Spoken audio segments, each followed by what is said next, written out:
ভারতের বিপক্ষে প্রথম টি-20তে বাংলাদেশের বাজে ব্যাটিংয়ের পর ক্রিকেটের সংক্ষিপ্ত এই ফরম্যাটে প্রশ্ন ওঠে টাইগারদের সামর্থ্য নিয়ে। বরাবরই এই হতাশার গল্প পুনরাবৃত্তি হচ্ছে। জানা সমস্যার নেই কোনো সমাধান। প্রতি বছর বিপিএল হলেও জাতীয় দলের জন্য ভালো মানের ক্রিকেটার বের হয় না। টি-20তে বাংলাদেশের ভাগ্যও পরিবর্তন হয় না।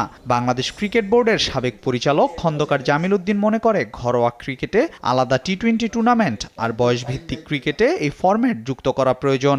ঘরোয়া ক্রিকেট সূচিতে টি-20 টুর্নামেন্ট একটা তৈরি করতে হবে, যেখানে রেগুলার আমাদের প্লেয়াররাই শুধুমাত্র সেখানে খেলার সুযোগ পাবে, তাতে করে আপনি প্লেয়ার উঠিয়ে আনতে পারবেন। এছাড়া আপনি যে আমাদের যে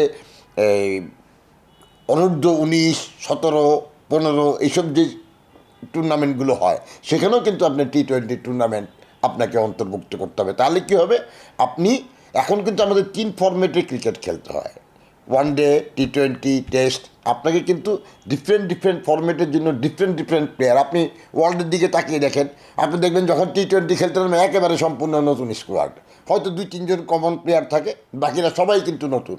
আবার ওয়ানডেতে গেলে আবার দেখা যায় আরেক চিত্র, টেস্টে গেলে দেখা যায় আরেক চিত্র। তার মানে স্পেশালাইজেশনের যে ব্যাপারগুলো আছে, সেই ব্যাপারগুলো নিয়ে কাজ করতে হবে। আপনাকে স্পেশালাইজ প্লেয়ার বের করতে হবে। টি-20-র জন্য স্পেশালাইজ প্লেয়ার দরকার হবে আপনার, যারা শুধু টি-20ই খেলবে। এ সময় মাহমুদুল্লাহর অবসর নিয়ে কথা বলে খন্দকার জামিল।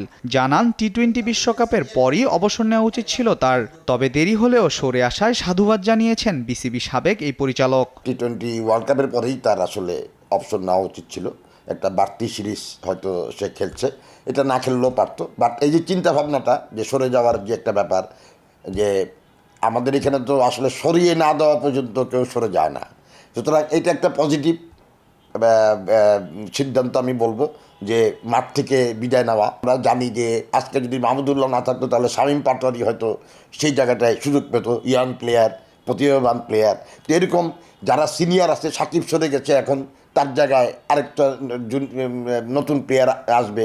এরকম যারা সিনিয়র আছে, তারা একটা পর্যায়ে আসলে নিজের থেকেই সরে যাওয়া উচিত, তরুণদেরকে সুযোগ দেওয়া উচিত। টেস্ট ক্রিকেট থেকে সাকিবের অবসর ইস্যুতে জামিল জানিয়েছেন, তার মতো ক্রিকেটারের দেশের মাটিতে অবসর নেওয়া উচিত। ব্যক্তি সাকিবকে রেখে ক্রিকেটার সাকিবকে সম্মান জানানো উচিত। এরকম একজন ক্রিকেটারকে আমি মনে করি, সে যদি দেশের মাটি থেকে অবসর নিতে পারে, এটা আসলে অত্যন্ত ইতিবাচক একটা ব্যাপার হবে। আমি ব্যক্তিগতভাবে চাই যে এরকম একজন খেলোয়াড় বিতর্ককে এক পাশে ঠেলে, সেই বিতর্ক আছে, মামলা মোকদ্দমা আছে, সেটা আরেকটা বিষয়।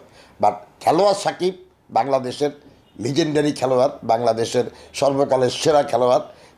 তাকে আমি চাই যে সেই মাঠ থেকেই শেষ টেস্টে খেলে মাঠ থেকেই বিদায় নিক। ভারতের বিপক্ষে টি-20 সিরিজের বাকি ম্যাচগুলো লড়াইয়ের প্রত্যাশা করেন জামিল।